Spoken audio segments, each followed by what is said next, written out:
तुम ऐसा नहीं करोगे, ऐसा करोगे, ऐसा नहीं करोगे, ऐसा करोगे, इसी तरह होना चाहिए। लेकिन एक बार नाटक शुरू तो ना अटक, मतलब नाटक मतलब ना अटक, फिर वो अटकेगा नहीं, फिर वो एंड तक चलेगा जब तक खत्म ना हो जाए।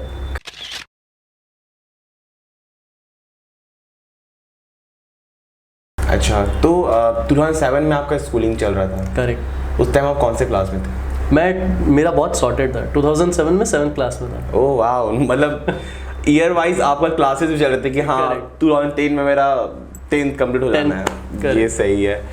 तो थिएटर के दिन में ऐसी कौन कौन सी चीज़ें थी जो आपको सबसे ज़्यादा पसंद आती थी, और अभी जो चीज़ें हो रही हैं जिससे मेजर डिफरेंस होता है?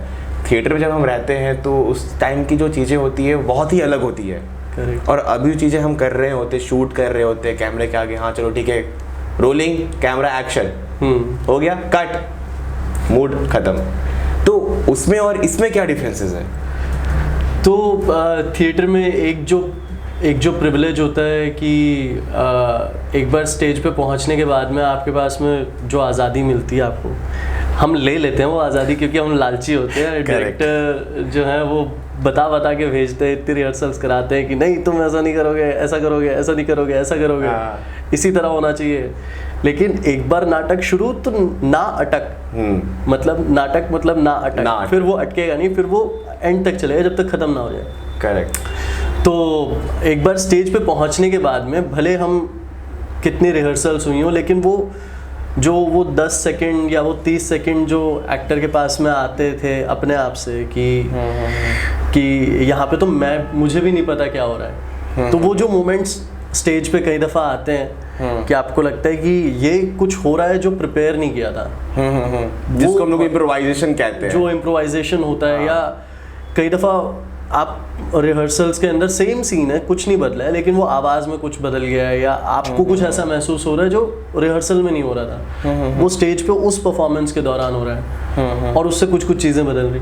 तो वो बहुत एक्साइटिंग है, वो एक प्रिविलेज है जो कि कई दफ़ा मतलब बहुत मुश्किल होता है, ऐसा लगता है कि कैमरा के सामने वो अचीव करना, क्योंकि कैमरा बहुत टेक्निकल हो जाता है, मतलब उसका एक दायरा बंधा हुआ है। हाँ, मतलब आपको सेम चीज़ आपको कई दफ़ा करनी है, सेम कंसिस्टेंसी के साथ में, और एक डिज़ायर्ड रिजल्ट अगर बहुत अच्छा नहीं तो बहुत ख़राब नहीं है, एक कंसिस्टेंसी होनी चाहिए जो कि सीन को एटलीस्ट फंक्शनल बनाए रखने के लिए ज़रूरी हो। और हम लोग फिर तो वही है कि थिएटर में जो क्राफ्ट पे काम किया है, या जो आप अपने एक्सरसाइजेस करते हैं, रियाज करते हैं, वही उन सब चीज़ों का अल्टीमेटली वो सब चीज़ें काम तभी आती हैं जब कैमरा के सामने वो एक शॉट जो आप पहले 5 बार कर चुके हो अलग अलग एंगल से, लेकिन अब जो लग रहा है वो फाइनली वो है जो कि यूज़ होने वाला है। तो यहाँ पे अगर आप वो रिक्रिएट कर पा रहे हैं जो आप पहले कर चुके हैं, तो फिर तो आपकी साधना जो है वो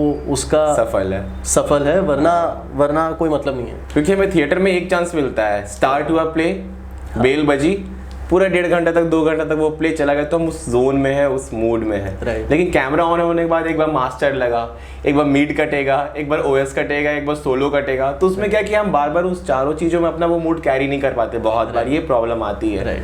हम स्टार्टिंग में अपने उस मूड उस जोन में चले गए, और जब आपकी क्लोज मेन आ रही है तो वहाँ पे नहीं कट पाई, वो मूड वहाँ पे नहीं आ पाई, तो फिर वो तो जो थिएटर में था वो यहाँ पे मैच नहीं कर पाएगा। हाँ, लेकिन वही है कि मुझे लगता है कि आप तो हर टेक ही जो है वो अपनी पूरी ऑनेस्टी के साथ में जितना आप कर पाएँ, क्या बुरा है अगर आप पहले शॉट से ही अपना बेस्ट देने की कोशिश कर रहे हैं। करेक्ट। तो मुझे लगता है कि उसमें तो हमें नहीं जाना चाहिए कि अरे इस वक्त मैं दिख नहीं रहा हूँ, मैं बैकग्राउंड में खड़ा हूँ तो इस वक्त मैं कुछ भी कर सकता हूँ, तो वो वाली सोच तो मुझे लगता है गलती है। हम जो स्टेज पे जिस तरह ईमानदारी से हर रिहर्सल हम ईमानदारी से करते हैं, तो हम ये नहीं सोचते कि अरे रिहर्सल है यार कि इसमें चल जाएगा, इतना कर दूंगा। विंग्स के अंदर से भी हमें वो बोलना पड़ता है उसी वेव में, उसी टोन में, जिस टोन में हम बाहर स्टेज पर परफॉर्म कर रहे होते हैं। तो वही सेम कैमरा का है कि हम